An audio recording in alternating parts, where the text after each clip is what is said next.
enpresaria, eta Iban Aranzabal, Goienako zuzendari nagusia, ziur ezagunak ezagutu dituzuela, Goienako eskarmentua handia baita eta oso ezagunak euskalgintzaren eta gutxidutako zen eremuan, eta beraiei besteak beste horregitara honetatzen ginen gaiak proposatu diegu, gutxidutako hizkuntzen eremuan ikerkuntzaren eta berrikuntzarako tarteak eta aukera oso oso beharrezkoak eta ezinbestekoak gutxidutako hizkuntz batek aurrera egin nahi badu.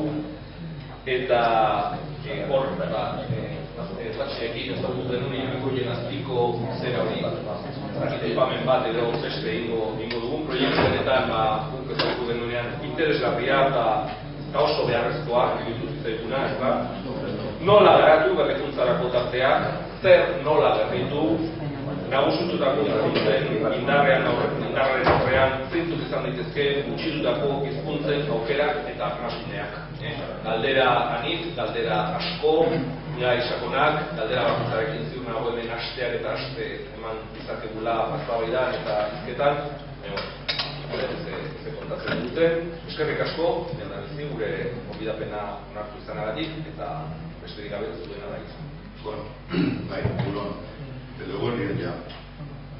Bueno, guri lehizaola elkargotik zentuko Luzia y aldo zibutenian zakarretutare geratu ginen.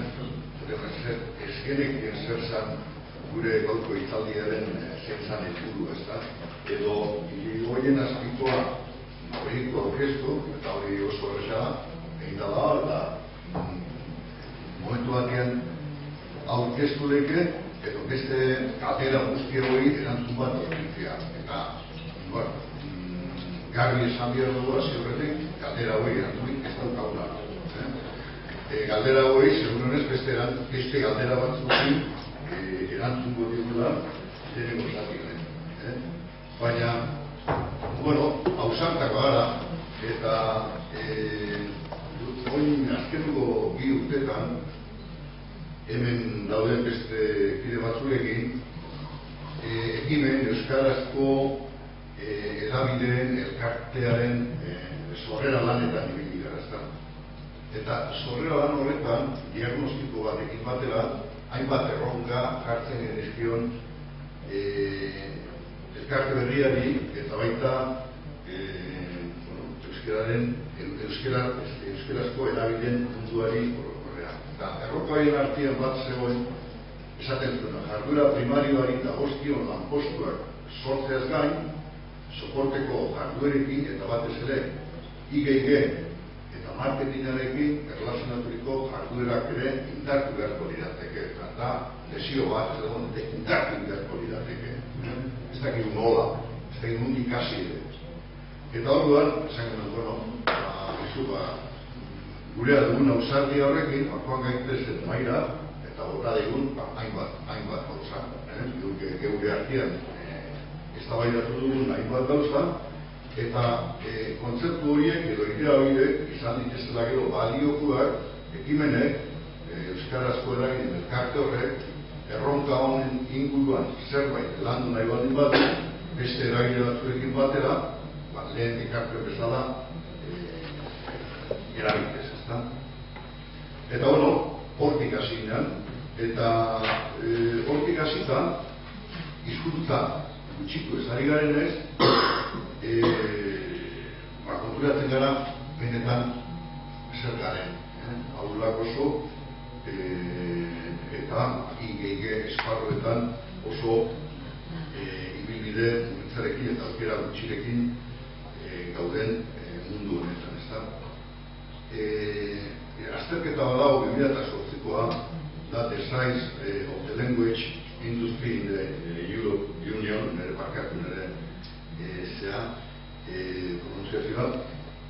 Azterketa honek dino 2008an 8,4 bilioi mugitu zituela Europan hizkuntzen sektoreak, 8,4 bilioi. Eta aurreikuspenak data horretan 2009an ziren 2015erako 16,5 milioi mugituko dituela industrian industrian, hizkuntzan industrian. Eta osartzen zidan, itzulpegintza, azpititulo eta bikoizketa gaiak, irakaskuntza, eta baita ere hizkuntzen tresna teknologikoen garapena. Eta IG, jakina, 5,5 bilioi horietatik, euskeraz, bakuntzaren horrengua izango da mugitzen den kantidade, ezta? Gehiena ingelesez izango da, frantsesa, espainola frantsesa baino gehiago. Hemen agertzen zaigu, eta lehen ere agertu da, guk daukagun IG esparruan eta beste esparru batzuetan daukagun arazo bat. IG esparruan lan egite inbertsioak dakar, eta inbertsioak errentagarriak ez baldin badira, eta ez baldin badaukagu, bezero kopuru bat, hor, berretorno bat, ziurtatzeko, ez dute egiten. Enpresek ez dute egiten. Enpresek ez dute egiten, azken batean, inbertsioak retorno baten bila egiten dizlako. Hemen, urrengo zebatien horretzulo, Euskaletik atatako datu dira, herri honek, autonomia erkidegoak desente gastatzen du ikerkuntzan eta garapenean. 1.000 euro dira horiek, 1.000ko dira. Hau da, 2011ko datu dira, Eustaten daude, eta 2011an eskatu 2011 esan duten 1.376 milioi euro gastatu ziren IG esparruan. Horietatik, ikusten handiko duzue, enpresak gehien gastatu dutenak, azpirenta berroita bat mila milioi. Milioi, markatu. Enpresak ez dute diru hori gastatzen ez baldin bada retorno ekonomiko bat edo egongo dalako. Bilok ez ditu lavadora berriak edo lavadora eta beste gauzatetan inbertsioak egiten gero dirurik ez baldin badu irabazia. Eta ikusten baldin badu zuen, gastatzen dena ingenieritza arloan da, gehien bat, ia milioi bat euro ingenieritza arloan gastatzen da. Gero, zientzia zehatzetan 150.000 euro, eta zientzia medikoetan, nano medikuntza eta konzeptu horietan zea garrantzitsua egin du, apostu garrantzitsua egin du, eta hiru foku garrantzitsua egin zientzia medikoetan. Zientzia medikoetan ja administrazioa da, enpresia, baino gehiago gastatzen duna, eta gauza bera zientzia zehatzen. Gure herrian, IG, barne produktu ordinarekiko egiten da inbertsioa edo gastua, eguneko 2,08koa zan 2011an, Europan, Europan, eguneko 2an gaude, eta Espainian eguneko 1,29. Beraz, gastu, inbertsio importante badao, eta nik uste igartzen dela, industrian naiz eta krisi gogor batian murrituta egon, industriak zela dola aguantatu izan dago gain arte, behintzat, eta beste arlo batzutan ere igartzen da. Behintzat, gure penintsulako beste herriekin eta komparatu zera.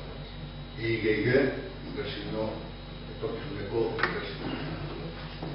Gurean, IG-a normalian, eta baldin bagoaz, euskeraren zera, IG hau askotan jaurlaritzatik, hizkuntza politikak impulsatu izan da, baina IG esparru da, gehien bat espriri dagokio, edo espriri da zean garrantzitsuenak, hiru partida garrantzitsuenak dituenak.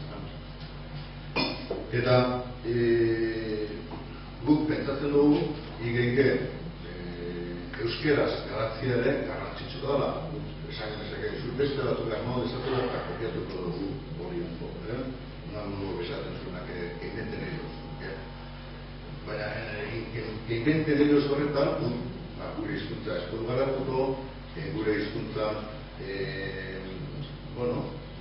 kanpotik eta narrastu ingo da, kanpotik ekarreteko zamorro batekin, ez da gure jakituria ez da guria izango, hau da, pentsatzen dugu, derrigorezkoa da inbertsio hauek egitea. Gu behiratu dugu, eta indira, gauzak sartzen baldin bada zarete euskadi.netek aplikazioa dauka, tal bat, euskadi.net inventarioa, eta horra bertzen da gaur momentu honetan, 23 bat IGG proiektu burututa daudela edo burutzen ginean daudela. Eta eragile garrantzitsua daudela, Apikontek, unibertsitateak, Eruiak, Eleka, Isa taldea, Botiker, ez da egiten da, hauek zenbatek egiten duten espriko esprien errapetatik, zenbatek hizkuntza politika. Eta egiten bada patxik horreto jakingo geratu. Hori esan da, begiratu dugu lau proiektu begiratu dugu, goienak parte hartzen duelako lau proiektu desberdinetan. Eta proiektu horietan daude Ikontek, Oranet, Bilau, Natura, Compañía de Transportes San Sebastián, Egasa, Ingertek, EITB, Elkar, LKS, eragile desente.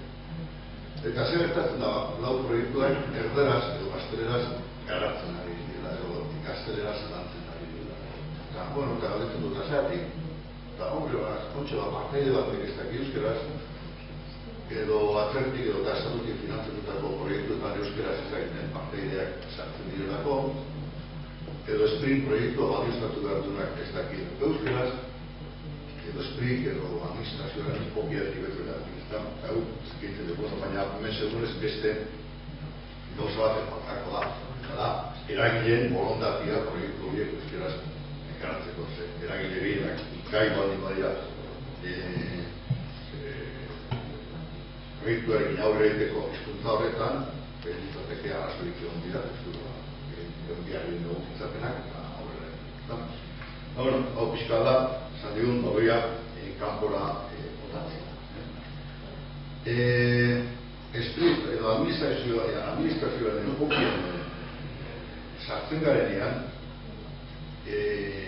ikusten du, esprit oso enfoke bitxia ematen diola gai hori, euskeraren gai hori.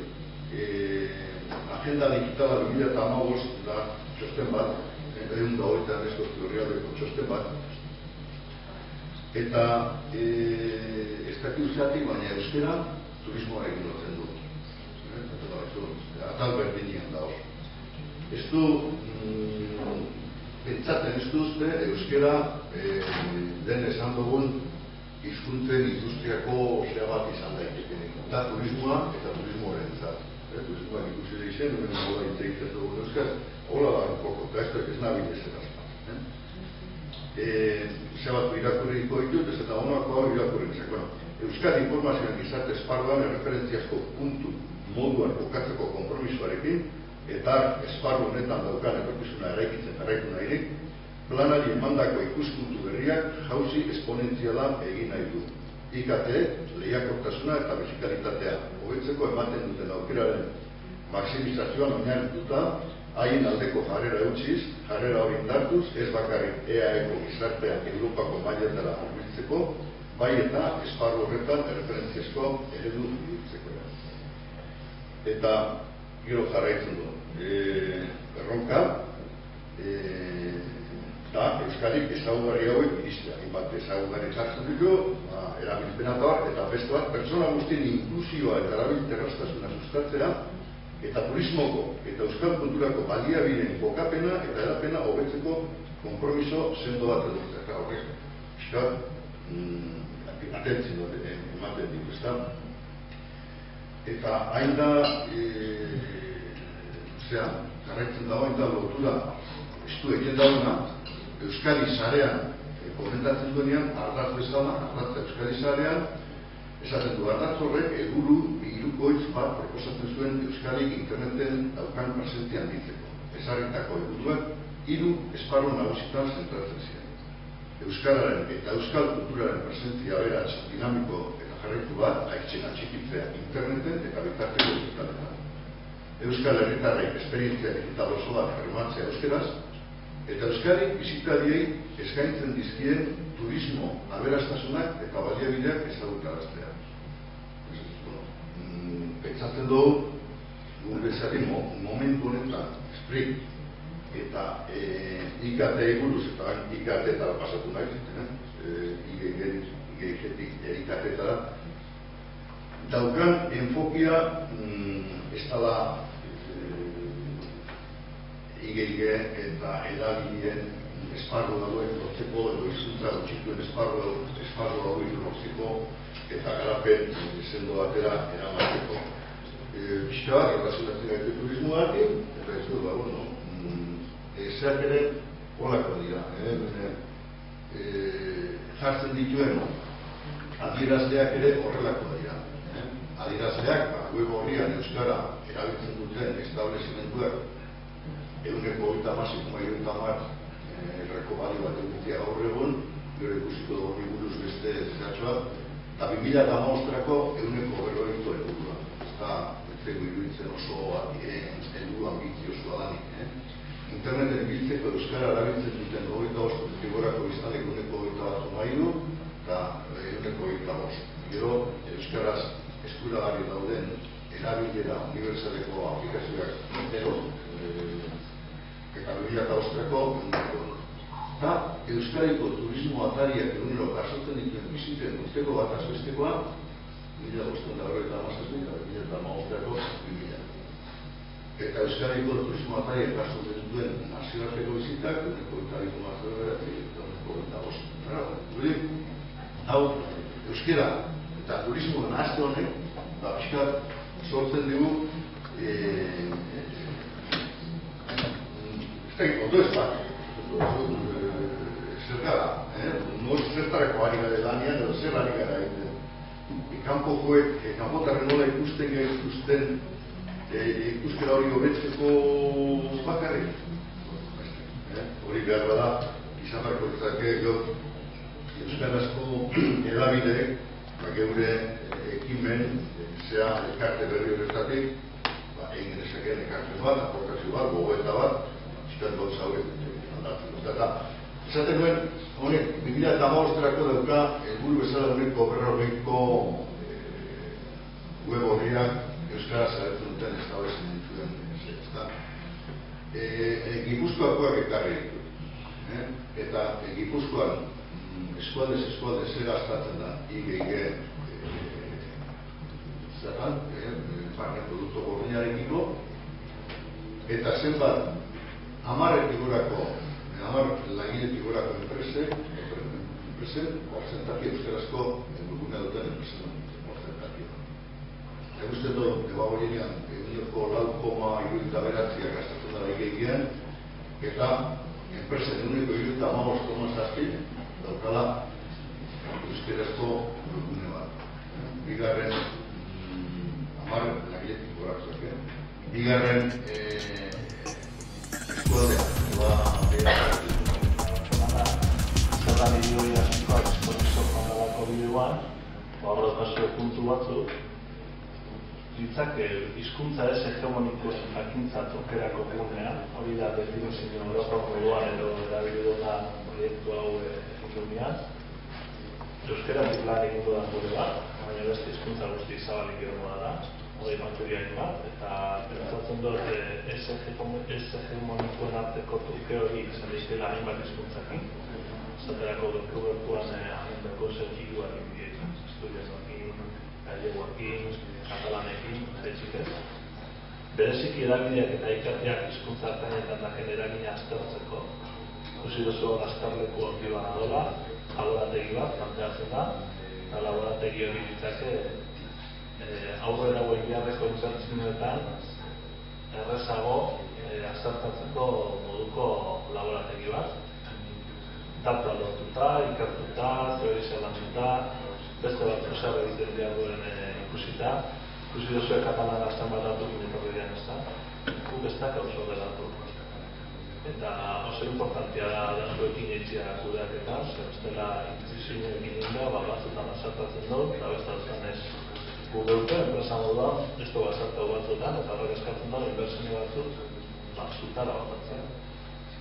Eta pentsatzen dugu lako probaleku batekin, erraza balitzakela inbertsioetan arrakaste horretzea. Bueno, bi zatitan banatuta dago ikusi duzue, ez nahi usatuko honetan, plato horretan egongo litzake kalkuetako bat, zero programak eitzeko, ikusentzunezko edakoen garantzia eta gero eta ondizo badan garantzia gune horretan memotekako garantzia. Eta hor badago espilu moduko bat, espilu polarizatua, behatzaileak ikusteko zer eta zelan erabiltzaileak manejatzen den erremintza diferentiekin. Kontua litzake, eta hemen badago aldaketa bat, jentia berez gune honetara gonbidatzea, eta santuaindarrak eta beste lekuetatik etorriko litzazken artean, erabiltzea hor barruan dagoen, platu barruan dagoen gauzak, eta behatzaileak gerturatzea ikustera zertan dabitzen. Da, bizkat, museuetan gertatzen dagoen kontra da, ez da? Museotara gertzen duz kuadroak eta gero jentia gertzen duz. Esan da, alrebez, jentia legoke, gune honetan, eta behatzaileak etorriko litzazken. Hore beste zuz bat emotor zaleak ezaik, eta pentsatzen duten hendik datu interesante asko. Bueno, kanboko erabiltzaileetako probaleku moduan bai izango ditzake, unibertsitatea pentsatzen dut desein erabiltzeko lekuak izanekela, baina enpresak software enpresak esaterako, interneten salmetak izan dituen enpresak, edo webguneak izan dituen enpresak, edo aplikazioak garatzen dituen enpresak, behatzeko posibilitatea erabiltzaileekin zuzenean eta behaketa hori zuzena izatekoa. Garritasuna lehen esan dute moduan, museoko kontu horrekin moduan aldaketzia daude bertan eta behatzaileak potenziala bertan. Eta gara, ipatzen da bideoan bere eukoa, irigoien azpipak pilotuta eukoa deutxiluna, baina ekimenetik esaterako behatokia ditzen dutona, edo amendik, ojala, lasterrera, ez dakiguna zelan ditxuko da, baina funtzionauko da bena, zein da, hain zuzen beste batzuk dutena oso garatuta, eta Katalunia horretan dela referentzietako bat, audientziak neurtzeko enpresa baten beharra da, derrigorra da. Ez dakigu zein bat dian gure entzuliak, zelako dian gure entzuliak, Bizkaia erratia entzuten dagoenak ze edade dauken, ez dakigu. Ez bintzat, neurketa garatu egin da, edo berrian iraktibera zeintzu dian, edo Teknopolis saioa zenbate dituzten eta zeintzu dian, edo herrien lagunek eta atzunaren aldizkaritza zenbatera eltzen dan badakigu, baina ez zenbaten kodetzen den, zer da gehizan gustatzen duguna, eta horren gaineko beste hainbat ikerketa edukez, eta horren arabera izango ditzak egaren inbertsioak eitzia. Ben jakin da ze datu dako zen orduan etaratzea zen. Orduan, neurketa danetik egikez, eta oso aurrean dabiz Katalanak horretan, baten dira ikertzaileak tabletatxo batekin. Bertatik bertarako neurketa etxen dure, eta zer gustatzen ez dut, hau klik etxen dure. Eta hortik eta ez izan banatu etxen. Gu oso gurri nare hortik, baina pentsatzot, hemen joan biako dela, gobernuak konbentzidu bietu horretarako, sektoria oso konbentzidu eta dago, hori izan dela lan bildu bat. Eta ekimenetik be hori bultzatuko da. Eta nahi usatuko honetan gehiago, eta zerrekoratuz larregi bizten den. Eskerrik asko benetan, Ignacio eta Iban, lapurri duguzue, denbora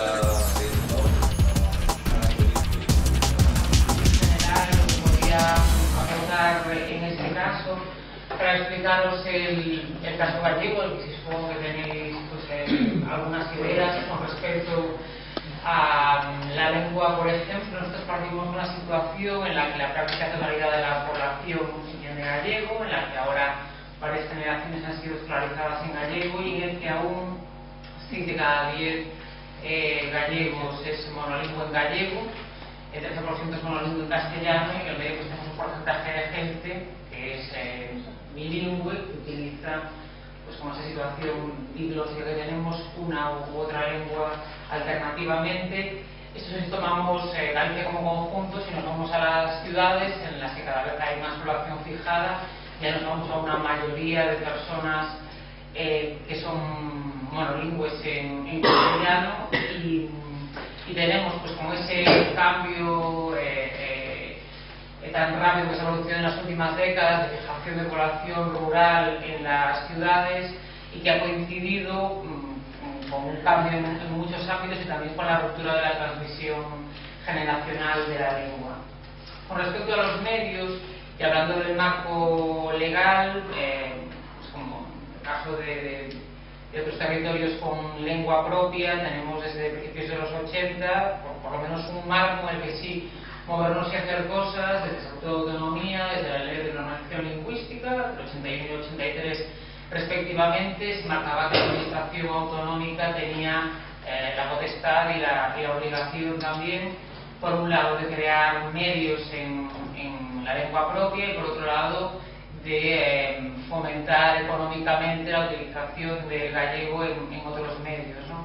Antes yo os apunté pues, porque esto ha sido insuficiente en muchos casos. En todo caso, en el 85 nacen nuestros medios públicos autonómicos, la TVG y la Radio Galega, de los que ya es un axioma de decir que cambiaron de manera radical, ya no tanto el uso, porque nuevamente no tenemos datos a estas alturas, 20 años después, de cuál ha sido el impacto sociolingüístico real de los medios públicos, pero sí sabemos lo importante que han sido en la conformación de una imagen social de la lengua y a la hora de superar o a veces perpetuar determinados prejuicios también, ¿no? Viniéndonos a los medios digitales, es verdad, y teniendo la razón Antón en querer poner sobre la mesa también lo positivo que ha sido para nuestras lenguas.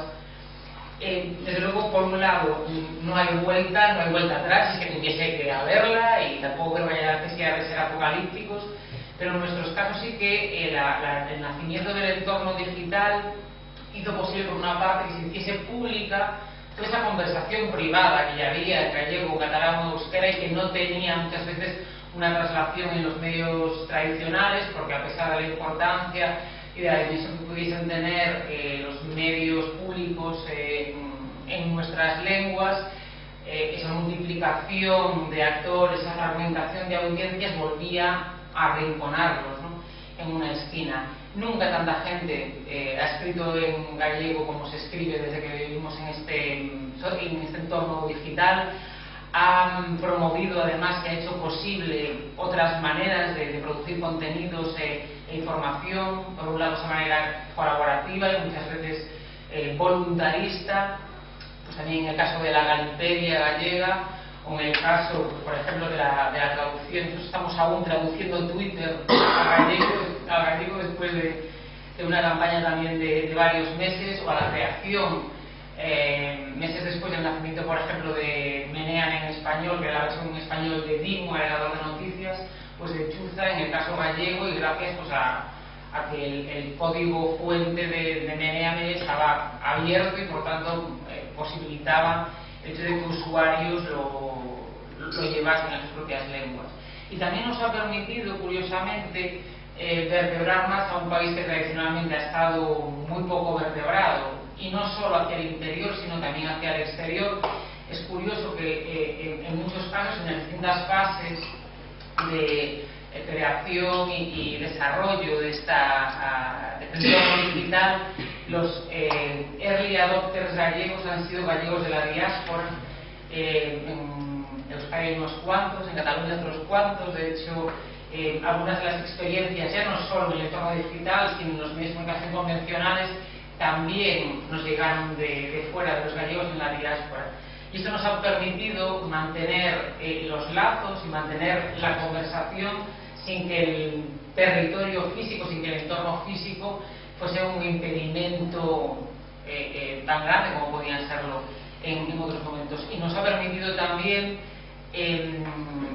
crear ese diálogo, esas vías de colaboración con nuestro entorno lingüístico y cultural natural, que es lo que se ha llamado a veces la lusofonía. El portugués contemporáneo, el brasileño contemporáneo, son el resultado contemporáneo, producto de tener un estado propio del gallego portugués que nació en la Edad Media, ¿no?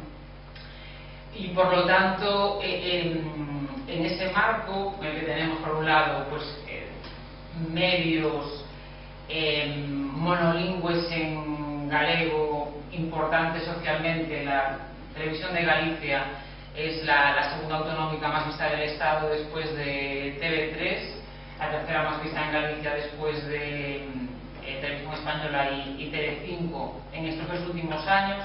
Claro, hemos bajado de unos shares del 17% a principios de este siglo al 12% en este momento.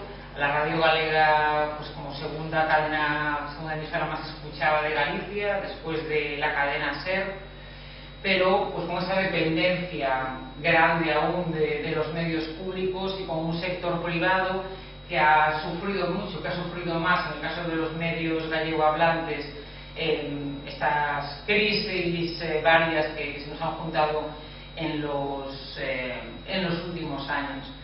Y yo, por tanto, pues además de señalar que los medios en gallego tenemos en este momento, pues además de la propia CRTVG, a punto de convertirse en corporación, a punto de redefinir también su modelo económico, porque llevamos varios años de descenso continuado de presupuesto, pero el año que viene serán otros 5 millones de euros menos, y veremos cómo se resuelve eso en una televisión que tiene un primer canal y un segundo canal que apenas es una redifusión de contenidos del primer canal y algunos contenidos culturales o deportivos propios, o de una radio que tiene una emisora principal, una emisora musical, que es prácticamente un hilo musical, y otra emisora musical por internet.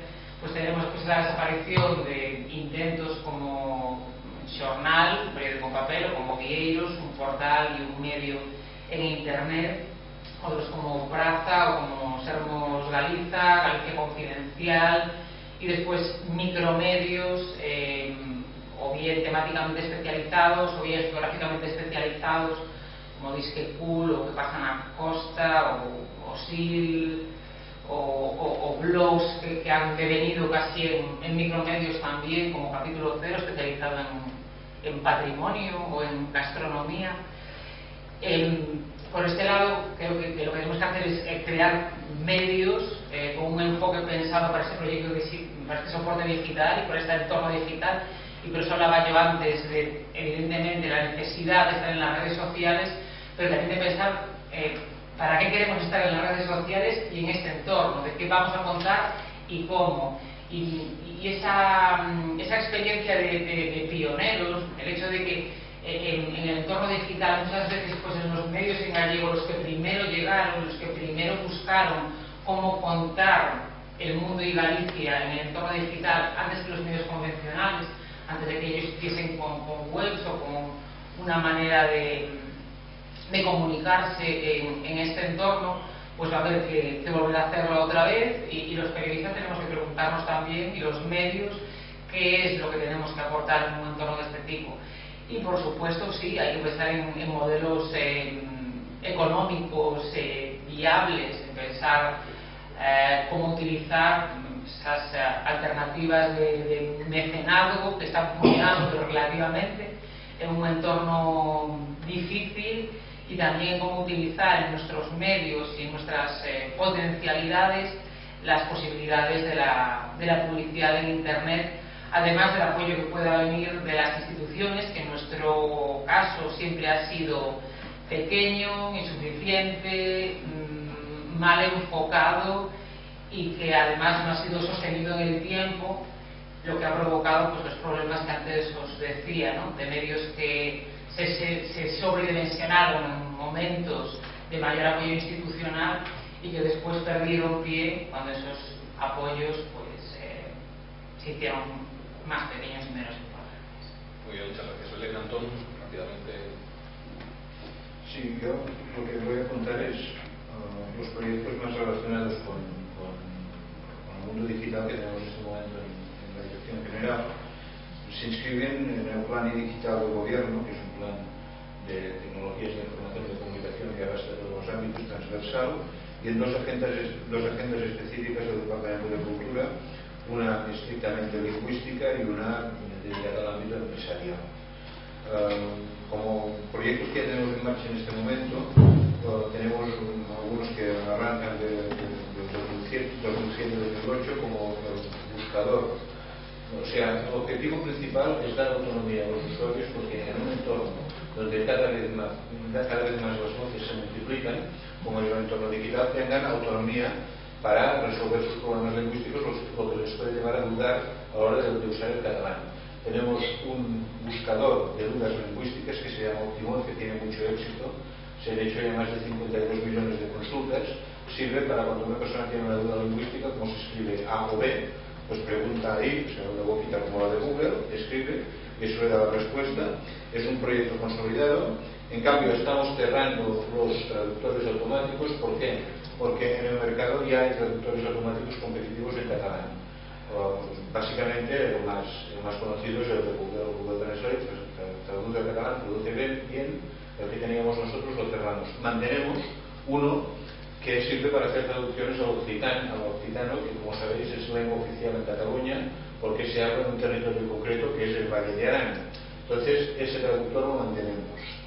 Hemos impulsado plataformas de aprendizaje. La más consolidada es Parla.cat, que son cursos de catalán en línea, una plataforma convencional de formación en línea de catalán que funciona muy bien, que además se ha coordinado con las clases que se dan en el territorio mediante consorcio para la normalización lingüística, de manera que la gente busca la fórmula que más le funciona, sea presencial, sea virtual, a través de los mismos canales, y fuera de Cataluña pueden usarlo para aprender catalán cualquier persona que quiera venir a trabajar o lo que sea. Y luego una plataforma de aprendizaje nuevo que se llama Aula Mestra, que hemos abierto hace pocos meses, que se basa en la filosofía 2.0. Es como un inmenso aulario virtual en donde cualquier profesor puede crear su clase, puede crear su grupo, puede poner ahí sus propios recursos didácticos, y esos recursos didácticos pueden ser aprovechados por otro profesor que abrirá a su vez su clase, podrá buscarse sus alumnos, etc. Es decir, si Parla.cat es la administración que pone los profesores y que pone todos los contenidos para que la gente aprenda, ese es el primer paso. Este segundo paso, la maestra, son los mismos profesores quienes encuentran una infraestructura para encontrarse con los alumnos y además compartir entre ellos los distintos recursos didácticos.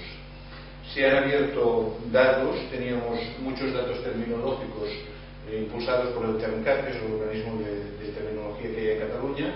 Esto se convierte en Open Data y así se pone a disposición de las empresas para que desarrollen proyectos de cualquier tipo relacionados con la lengua, y eso influye para que muchas veces, si tienen la duda de hacer un determinado contenido en catalán, además de hacerlo en otras lenguas, pues al tener disponible un material terminológico les ahorra dinero y pueden hacerlo. La idea es que en los próximos tiempos se garantice como se pueda la existencia de un mercado competitivo de sistemas operativos móviles y aplicaciones móviles en catalán. Android ya tiene traducción al catalán y eso facilita mucho que ya muchos móviles lo tengan. Este por ejemplo no lo tiene, pero muchos ya lo van incorporando con naturalidad. Se intentará favorecer como sea posible más presencia de videojuegos en catalán, porque el contenido de películas continúa vigente, pero está retrocediendo delante del contenido de videojuegos. Para toda una generación los videojuegos son un contenido más habitual, y en eso sí que estamos muy al comienzo. Se han subvencionado algunos proyectos. Estos días, por ejemplo, saldrá un primer proyecto para Wii, salió uno para Nintendo. El mercado es muy amplio y hay que ver, estamos en la fase más inicial de todo el proyecto. se fomentará, se ayudará a las entidades, que hay unas entidades que ya trabajan en activismo digital que han fomentado este círculo virtuoso que decíamos antes de la navegación, que la gente se configure el navegador en catalán, así cuando buscan van a parar al Google en catalán y así el Google en catalán les busca la información en la Wikipedia en catalán. Eso genera un círculo que es bueno. Eso ha salido de la misma sociedad civil, entidades que lo han fomentado. Pues he buscado acuerdos con ellos para darles difusión, aprovechando nuestros propios canales de difusión y impulsando sus proyectos. Y luego la idea sería que es muy importante que haya también una buena base de proyectos relacionados con las industrias de la lengua, ¿no? Durante tiempo se impulsó el proyecto TAL de las universidades, que arrojaba elementos de traducción automática, de síntesis de voz, de reconocimiento de voz. Este es un territorio que debe impulsarse, porque quizá, y este es el planteamiento que hay, así que veremos cómo irán las cosas, pero es intentar que sean empresas, que sea la misma dinámica empresarial la que genere proyectos de este tipo, y esto es lo que se intentará favorecer desde la administración. Eskerrik asko, muchas gracias, Antón, por tu aportación, a Belén. Y vamos a